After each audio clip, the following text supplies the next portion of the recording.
Ewi, ewi, ewi, yang dalam bahasa burung kuntul artinya orang yang cuma numpang lewat biasanya justru yang paling susah pulang. Kembali lagi di channel yang sama, masih di kasur yang sama, bersama saya Tobi. Kali ini saya akan bahas series yang masih anget, yaitu Reacher Season 4 2026.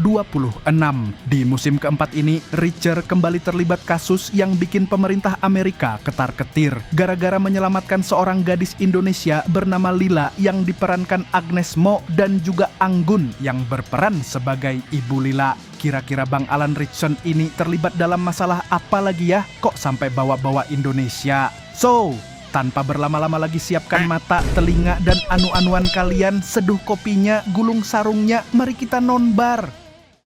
Season keempat ini dibuka dengan diperlihatkannya Jack Reacher yang melanjutkan pengembaraannya di kota Philadelphia, Amerika. Reacher adalah mantan mayor polisi militer yang kini hidup sebagai pengembara tanpa rumah dan tanpa tujuan, yang cuman ingin melihat negaranya dengan caranya sendiri setelah seumur hidup menjalankan perintah. Malam itu sehabis makan nasi goreng gerobak khas Philadelphia pada jam 2 pagi, dia turun ke stasiun bawah tanah dan naik gerbong yang nyaris kosong. Di ujung bangku, seorang perempuan menangis sambil bergumam sendiri, memeluk tas besar dan mengenakan mantel tebal di tengah musim panas. Bagi orang biasa itu cuma penumpang aneh, namun bagi Reacher itu adalah daftar ciri-ciri pengebom bunuh diri yang dulu ia hafal di dinas militer. Dan karena khawatir dia pun mendekat.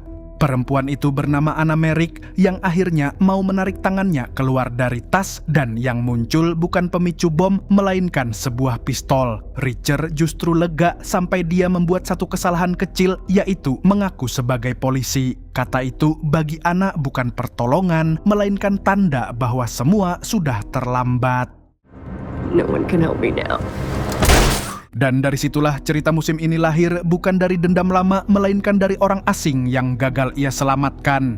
Di kantor polisi, Reacher menghadapi dua detektif berwatak bertolak belakang, yaitu Sean Docherty yang kasar dan langsung menuduh, dan Tamara Green yang lebih tenang, lebih teliti, tapi karirnya jelas sedang mandek. Reacher menjawab semua tuduhan dengan ingatan yang lebih rapi daripada laporan polisi. Bahkan saat polisi cuma mencatat 3 orang, Reacher bisa dengan yakin menyebut ada 4 orang dalam kereta.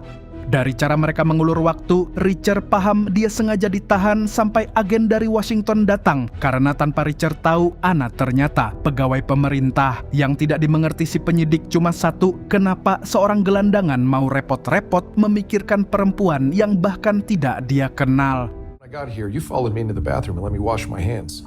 If it was FBI, they'd be questioning me already because they have a branch office here down. Rasa gagal, itulah yang menahan Reacher di kota ini. Pagi harinya datang 3 agen federal berjas dan tak satu pun mau menyebut dari lembaga mana mereka berasal. Sehingga Reacher menamai mereka Snap, Crackle, dan Pop seperti maskot sereal sarapan. Tanpa basa-basi mereka langsung menanyakan apakah Anna sempat menyerahkan sesuatu kepada Reacher. Disinilah Reacher sadar ada sesuatu penting yang dibawa Anna malam itu dan mereka sama sekali tidak mau memberitahu benda itu apa. Karena merasa interogasi itu tidak akan berujung kemana-mana, Reacher memilih tutup mulut sampai mereka menyerah. Belum jauh dari kantor polisi, 2 pria menghadangnya dengan pertanyaan yang sama. Dan kali ini benda itu punya nama, yaitu flash drive. Reacher tahu keduanya cuma kurir dan saat ditanya siapa atasannya, mereka justru memaksa dengan bahasa yang sangat kita kenal. Tehan dan periksa dia.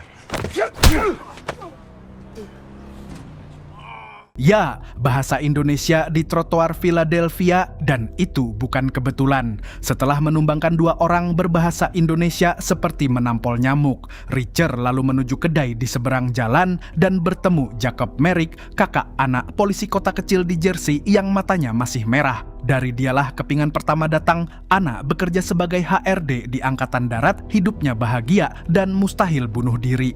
Putra Anna, Ben, mahasiswa football berbadan besar, sudah 2 hari tidak bisa dihubungi. Saat kedua kurir tadi muncul lagi, Reacher membeli flash drive berisi sketsa milik mahasiswa seni yang kebetulan di sana sebagai umpan, lalu menawarkan 2 pilihan yang sama-sama tidak enak, yaitu membawanya ke bos mereka atau melawan dan dihajar lagi. Bos mereka ternyata dua perempuan, dan disinilah Sobat Nobar boleh berdiri sebentar. Inilah Lila Hot yang diperankan Agnes Mo, dan satu lagi perempuan yang ia perkenalkan sebagai ibunya, Amisha Hot, diperankan oleh Anggun C. Sasmi, penyanyi tua-tua keladi. Dua nama Indonesia di serial Amerika, dan cerita mereka pun berakar di tanah air. Sambil berjalan menyusuri taman, Lila menceritakan kisah versinya.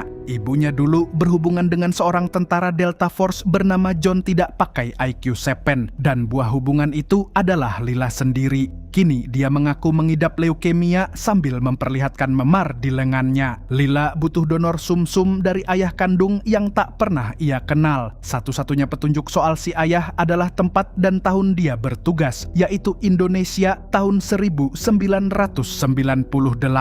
Hingga akhirnya anak dengan akses ke arsip tentara disebut sudah menemukan siapa John itu, yaitu John Sampson, anggota Kongres yang digadang jadi calon presiden. Berkas pembuktiannya ada di flash drive yang seharusnya diserahkan malam itu di kereta. Sayangnya flash drive itu tidak pernah ditemukan karena begitu kurirnya memeriksa umpan Richard, yang mereka temukan hanya sketsa mahasiswa.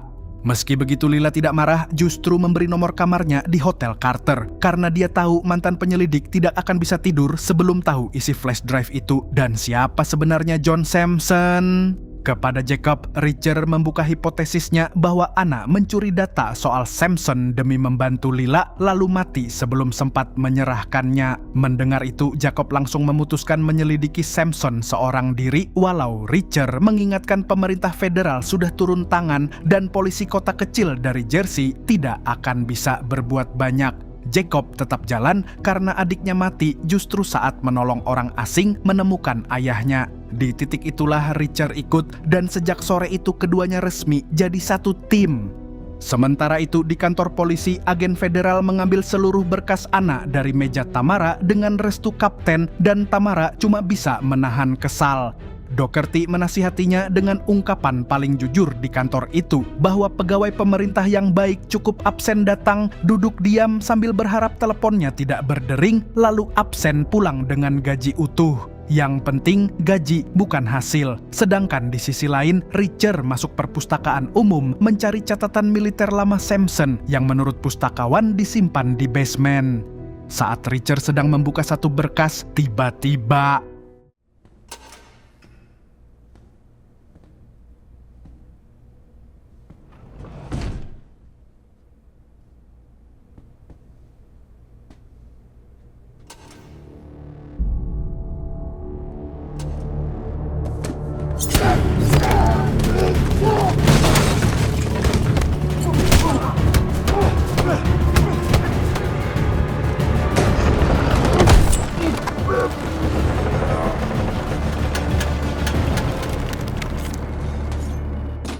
penyerang berpisau itu tewas dan tubuhnya berakhir di dalam tungku pembakaran basement perpustakaan. Dari situ Richard sadar orang yang mengejarnya pasti juga memburu Lila. Jacob memacu mobil patroli sambil protes bahwa dia ini polisi dan tidak seharusnya ikut menjejalkan mayat ke tungku, sementara pesan suara Richard masuk ke ponsel Lila tanpa dijawab. Benar saja, seorang penyusup sudah lebih dulu masuk dan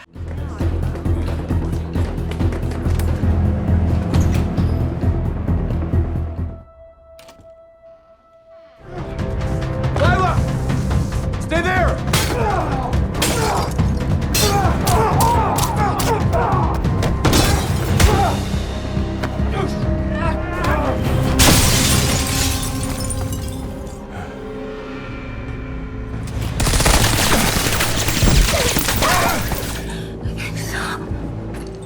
begitu suara ban menghilang, Richard menyuruh Lila cepat berpakaian karena polisi pasti sudah dalam perjalanan. Mereka keluar sebelum sirene sampai dan Richard memberi rencananya. Dia meminta Lila beli pakaian warna netral supaya tidak menarik perhatian, jemput ibunya, lalu bersembunyi di motel murah yang dibayar tunai. Sedangkan dia sendiri punya satu urusan lagi, yaitu menemui si Kongres. Kabar buruk berikutnya datang dari telepon Jacob. Salah satu teman kampus Ben melihat keponakannya itu keluar dari bar bersama seorang perempuan 1,5 hari lalu dan sejak itu Ben tidak pernah kembali ke asrama. Di waktu yang sama, Tamara baru keluar kantor selepas shift malam. Richard menghadangnya di trotoar dengan satu pertanyaan, apakah sejak ada flash drive di antara barang bukti Anna? Dan ya, Anna tidak pernah membawa benda itu ke kereta dan tidak menyerahkannya kepada siapapun. Yang lebih penting, flash drive yang sama juga jadi hal pertama yang ditanyakan para agen federal pagi tadi. Artinya, yang memburu Richard hari ini bukan cuma preman suruhan. Tentu saja Tamara menolak ikut lebih jauh selain karena jam kerjanya sudah habis. 5 tahun terakhir dia bertahan cuma demi dana pensiun dan kalau kata Mamang sih itu wajar untuk orang yang pernah dihabisi birokrasi. Malam itu Richard dan Jacob berpisah, mobil patroli harus dikembalikan ke Jersey dan mereka janjian bertemu lagi di Washington. Sayangnya, di gang siang bolong, sebuah kendaraan berhenti di hadapannya dan beberapa orang bersetelan turun. Take him. Drug is on.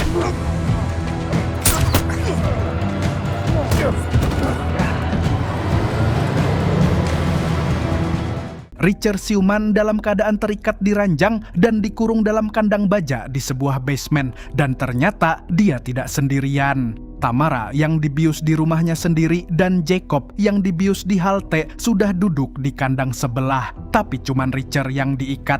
Jadi inget Jincol yang tak mempan dibius dan diborgol. Dari cara mereka diambil tanpa surat, tanpa dakwaan, dan tanpa seragam. Richard menyimpulkan penyerangnya adalah CIA, yang berarti tidak akan ada pengacara yang datang menolong. Di ruang interogasi, pemimpin mereka membacakan riwayat hidup Richard seolah itu lelucon. Dan Richard membalas dengan memberi ketiganya nama mengedip, berkedip, dan kantuk, trio baru. Beda dari 3 agen berjas kemarin. Tapi yang mereka cari tetap flash drive asli Anna ditambah 1 nama baru yaitu Lila. Ancamannya pun tidak main-main. And Officer Merrick, we're running around with the drive and we saw you conversing with combatants on U.S. soil. We can do whatever we want. Mereka mengancam akan menyiksa teman-teman Richard lebih dulu dan saat Tamara akan diseret keluar dari kandang, Richard akhirnya bilang dia mau mengatakan semuanya dan kita semua tahu itu bukan tanda menyerah, tapi Anna Merrick gave to you on the train.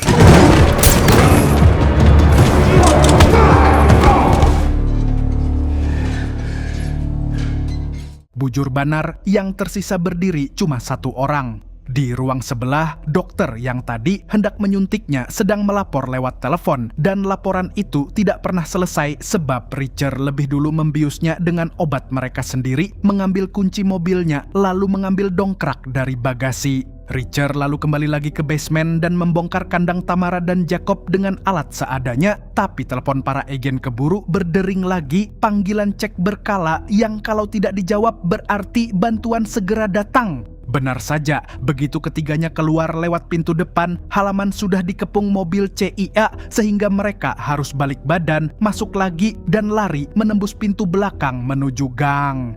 Beruntung sebuah van berhenti tepat di hadapan mereka dan pemiliknya adalah Russell Plum, wartawan lepas yang dulu kerja di koran besar dan sekarang jadi buzzer, cerewet, paranoid, tapi ada benarnya juga. Berminggu-minggu dia mengawasi gedung itu karena yakin itu penjara rahasia CIA yang tidak tercatat dimanapun. Kejutan keduanya lebih besar, yaitu bahwa mereka bukan lagi di Philadelphia, melainkan sudah di Washington, tempat tujuan Richard dari awal. Di tempat persembunyiannya, Russell membuktikan risetnya pembayaran konstruksi ke perusahaan cangkang, pelat baja dilas di dalam, sampai rekaman kamera atap yang memperlihatkan Richard sendiri diangkut masuk. Bayarannya cuma 1, dia minta Richard bersedia jadi saksi untuk artikelnya, yang tentu saja langsung ditolak.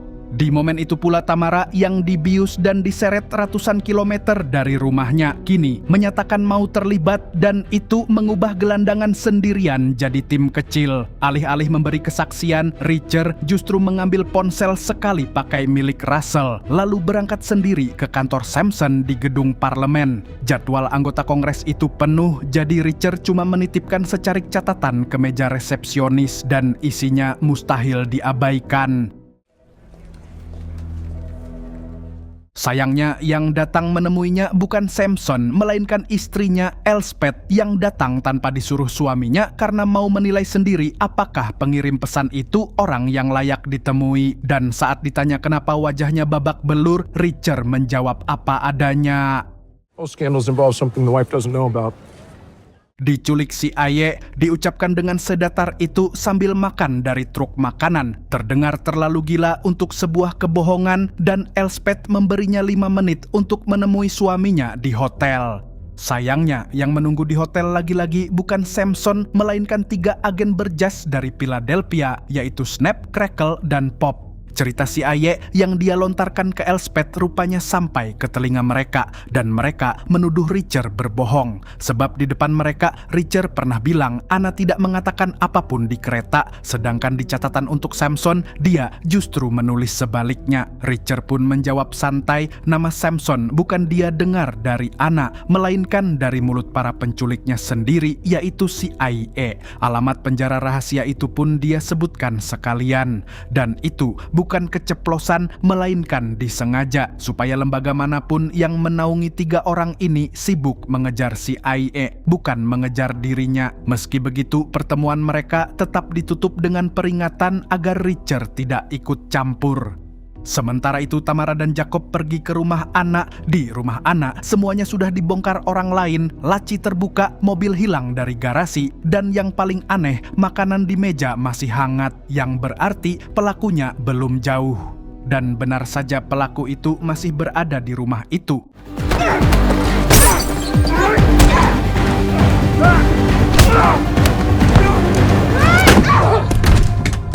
Untungnya penyerang tak dikenal itu berhasil ditumbangkan berdua lalu diikat, pistolnya disita, dan dari bawah tumpukan surat lama, Tamara menemukan kartu akses Pentagon milik Anna. Tak lama telepon rumah berdering, lalu Tamara mengangkatnya sambil berpura-pura jadi Anna. Ternyata pelatih football menelepon karena Ben tidak muncul di latihan. Anak yang punya beasiswa penuh tidak mungkin bolos begitu saja. Setelah itu, 2 pihak menyatukan temuannya. Mobil Anna raib dari garasi padahal dia menyetir sendiri ke Philadelphia sebelum naik kereta dan Ben bolos latihan di hari yang sama. Bagi Richard, 2 hal aneh di satu keluarga di minggu yang sama bukan kebetulan, karena kebetulan seperti itu jarang terjadi. Masalahnya, tanpa mobil Anna, mereka tidak punya kendaraan untuk balik ke Philadelphia, dan disitulah Richard kembali ke persembunyian Russell. Si wartawan langsung melapor sedan berpelat pemerintah baru saja mendobrak gedung penjara rahasia CIA, padahal CIA sudah mengosongkannya. Artinya, umpan Richard termakan, dan bagi mereka itu jadi bukti tambahan bahwa para agen pemerintah memang punya urusan dengan kasus ini. Sementara Russell masih asik menawarkan diri sebagai aset berharga, Richard mengambil kunci mobilnya dan kembali ke Philadelphia. Jejak Ben membawa mereka ke asrama tempat teman-teman sekampusnya diinterogasi satu persatu. Semua mengaku tidak tahu apa-apa sampai satu mahasiswa buru-buru pamit ke kelas dan bail on practice unless something was actually wrong. My car! Fuck! Ah! Fuck! ternyata dia kabur bukan karena takut, melainkan karena malu. Perempuan yang malam itu pergi bersama Ben adalah seorang model OnlyFans, dan mahasiswa ini kebetulan salah satu penggemar berbayarnya, lengkap dengan koleksi video kaki dan kaos kaki yang pernah dia belikan. Karena itu dia tidak mau bicara di depan Tamara maupun teman-temannya, dan begitu Tamara menyingkir, link OnlyFans pun didapat. Dari link itu, identitas si model langsung ketahuan, dan alamatnya didapat Tamara dari Docherty yang masih mau membantu demi Tamara. Sesampainya di apartemen, pintunya terkunci dan ketukan mereka tidak dijawab siapapun sampai akhirnya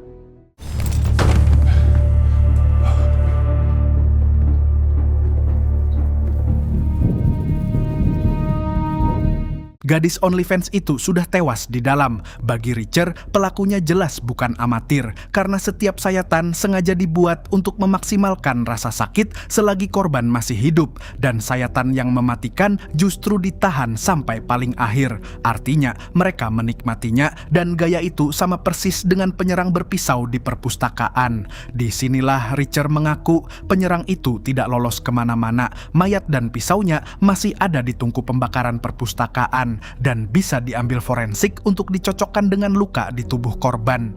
Sementara itu Jacob, polisi kota kecil yang seumur hidup belum pernah mencabut pistol, terlihat paling terpukul di tempat kejadian. Tapi justru di situ tekadnya lahir, orang yang menyayat perempuan ini membawa keponakannya dan dia akan mengambilnya kembali apapun harganya. Di momen kritis itu, Tamara sebagai polisi wajib mengangkat kemungkinan paling pahit Ben sendiri pelakunya. Tentu saja Richard tidak percaya ibu yang mati, mobil yang hilang, dan anak yang lenyap di hari yang sama terlalu banyak untuk seorang mahasiswa yang sekadar bolos dan semuanya mengarah kembali ke satu nama, yaitu Samson.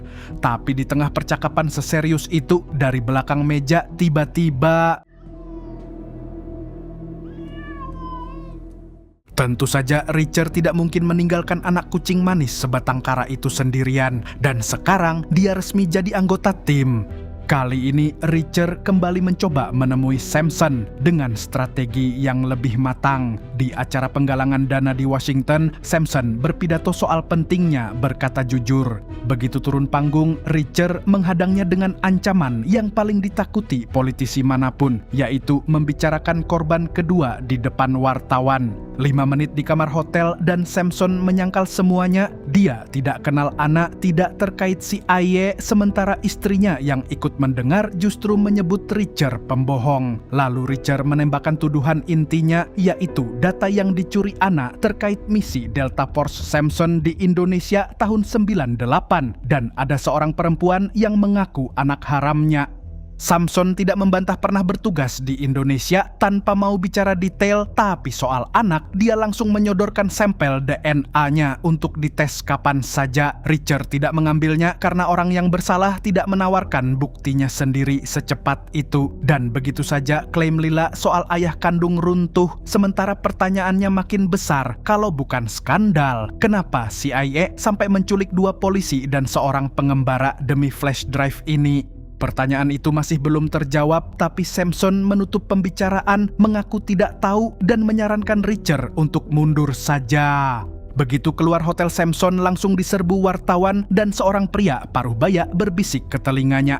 Dan diketahui pria itu adalah Nolan Cahill, kepala staf Samson. Richard terdiam lama dan Tamara langsung tahu ada yang salah. Dan ya, pria keempat di ujung gerbong malam itu satu-satunya saksi yang luput dari catatan polisi. Ternyata orang kepercayaan calon presiden.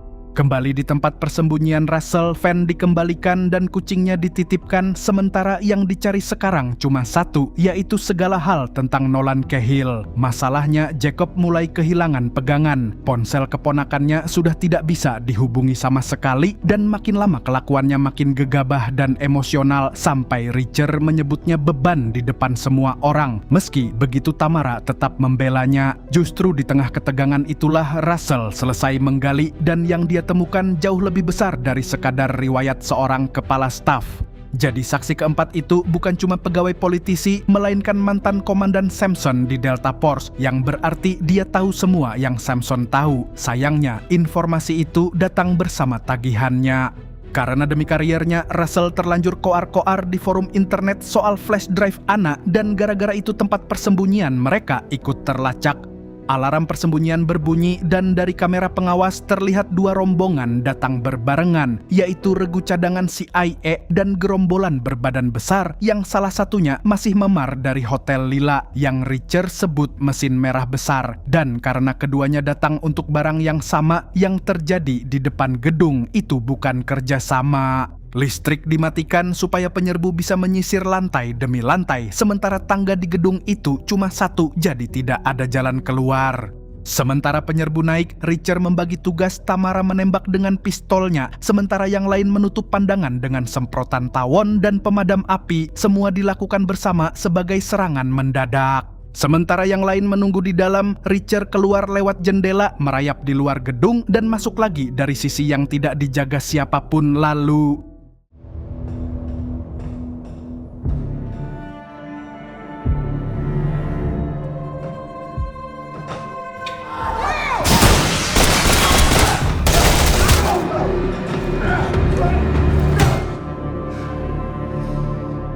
Regu di tangga habis menyisakan satu tahanan hidup untuk ditanyai dan Jacob nyaris menghabisinya sebelum sempat bicara sampai Tamara harus menariknya menjauh, namun tahanan itu keburu tewas sebelum menyebut siapa atasannya. Dan sialnya dari kertas di sakunya keluar 2 alamat persembunyian ini dan hotel tempat Lila bersembunyi. Richard segera menelepon Lila supaya pindah dan janjian untuk bertemu, dan karena persembunyian sudah ketahuan, mereka harus segera kabur dari Washington.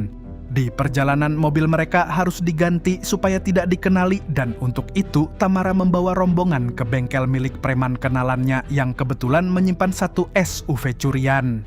Tentu saja preman itu menolak menukar mobilnya sampai Tamara memilih cara bernegosiasi yang tidak diajarkan di akademi manapun.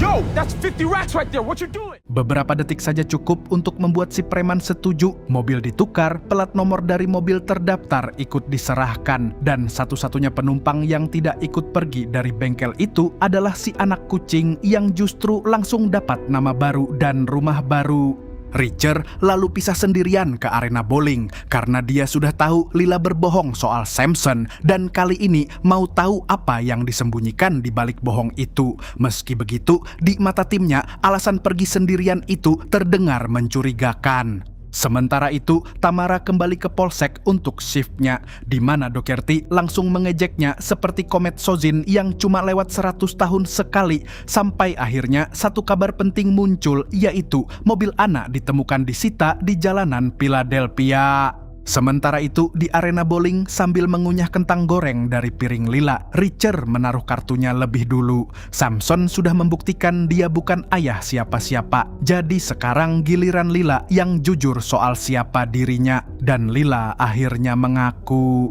Jadi Lila sebenarnya wartawan, sedangkan Amisha bukan ibunya, melainkan narasumbernya, dan 2 kurir kemarin cuma pengawal bayaran. Artinya leukemia, ayah kandung, dan sumsum tulang semuanya rekayasa supaya Samson mau bicara. Tapi alasan dia melakukan itu sama sekali tidak direkayasa, dan alasan itu ada di Indonesia. Dulu saat Amisha masih jadi mahasiswa di Indonesia bersama suaminya, dia ikut berunjuk rasa menentang menguatnya pengaruh militer di bawah seorang jenderal bernama Praeh Putra. Karena itu seluruh kelompoknya dipenjara tanpa proses hukum, lalu suaminya dipukuli sampai tewas, sementara Amisha hanya bisa mendengar penderitaan suaminya itu dari sel sebelah dan dia sendiri dihajar sampai sekarat.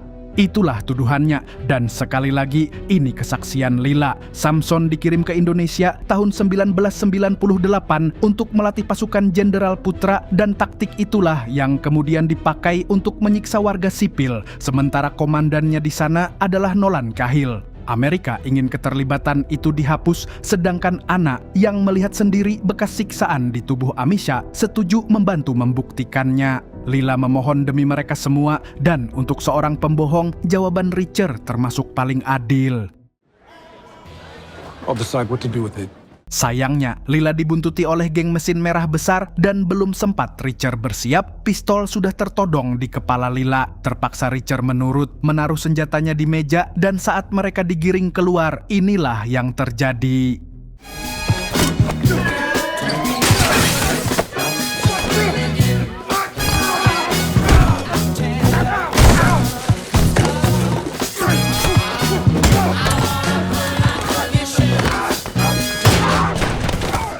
Perkelahian tumpah sampai ke gang belakang, dan saat tinggal orang terakhir membuat Richard terdesak, tiba-tiba beruntung Lila datang tepat waktu dan Amisha sudah lebih dulu diamankan pengawalnya. Sementara Lila memilih balik ke tengah bahaya demi orang yang baru dia bohongi. Tapi begitu sirine terdengar, mereka harus cepat pergi karena kalau sampai nama Lila masuk catatan polisi, CIA bisa menemukannya. Di sisi lain kota, Tamara dan kawan-kawan memeriksa mobil Anna yang ternyata sudah digeledah tapi tidak ada barang hilang, dan yang dicari jelas cuma satu benda. Dari mobil itu pula Tamara menyusun ulang malam itu. Mantel tebal Anna tersimpan di bagasi sejak musim dingin, jadi dia baru memakainya setelah masuk mobil. Artinya ada sesuatu yang terjadi di antara rumah dan stasiun. Ponselnya lenyap, tapi dari sela jok muncul satu kartu identitas kantor lagi. Padahal kartu seperti itu tidak pernah dibuat ganda, dan setahu Jacob, adiknya cuma punya satu kantor. Dan tepat saat radio polisi memperingatkan agen federal mendekat, Jacob yang paling taat prosedur justru mengantongi kartu itu. Di kamar motel murah, Richer menyuruh Lila pulang saja karena perempuan berukuran kecil berbobot 50 kilo tanpa pengalaman lapangan tidak seharusnya ada di sini. Tapi Lila menolak dan Richer tidak bisa membantah karena dia pun bukan tipe yang gampang lari. Malam itu tanpa diminta, Lila membuka satu hal yang bukan rekayasa, yaitu gelang pemberian ibunya waktu dia berusia 16 tahun. Perempuan itulah alasan Lila jadi wartawan, dan gelang tadi satu-satunya peninggalan yang tersisa. Karena itu dia merasa tidak pantas lagi membohongi pria di depannya, dan malam itu Lila melahap habis pria yang badannya 2 kali lipat darinya itu dengan penuh kejujuran. Adegan selanjutnya silakan Sobat Nobar bayangkan sendiri. Sementara itu di Polsek, Russell membaca kartu pengenal kedua Anna dengan mesin pemindai pinjaman dari gudang barang bukti, dan hasilnya membuat semua orang di ruangan itu diam. Name, Anna Merrick. Work address and what the hell she doing with level 8 clearance?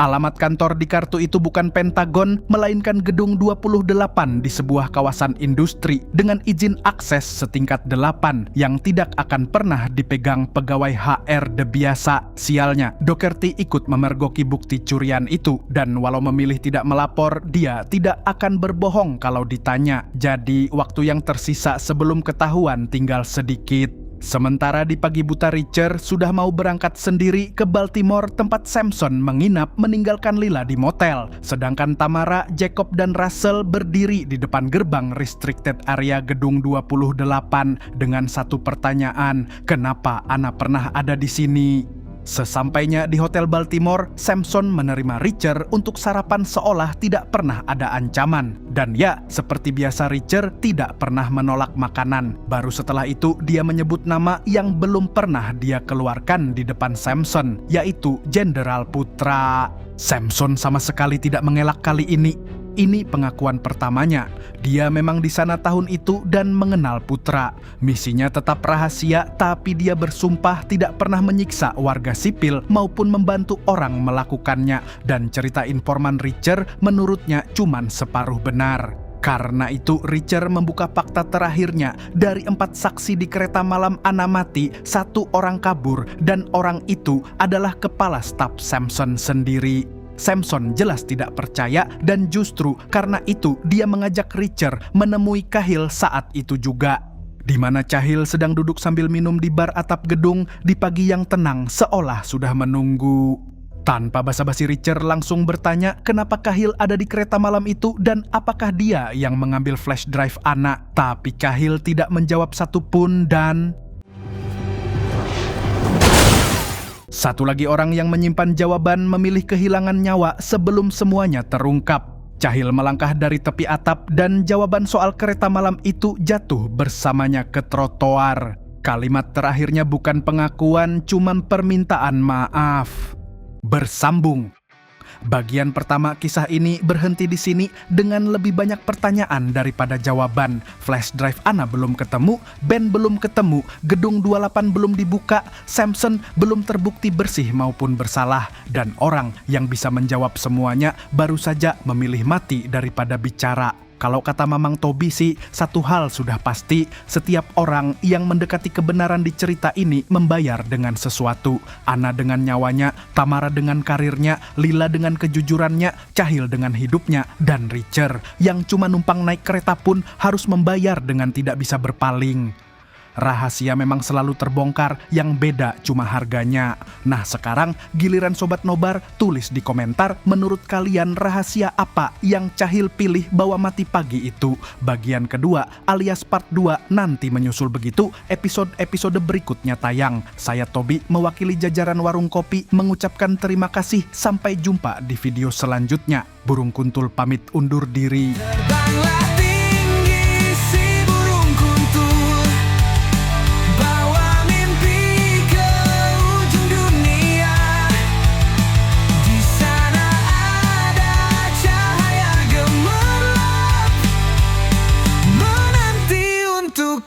jelajah.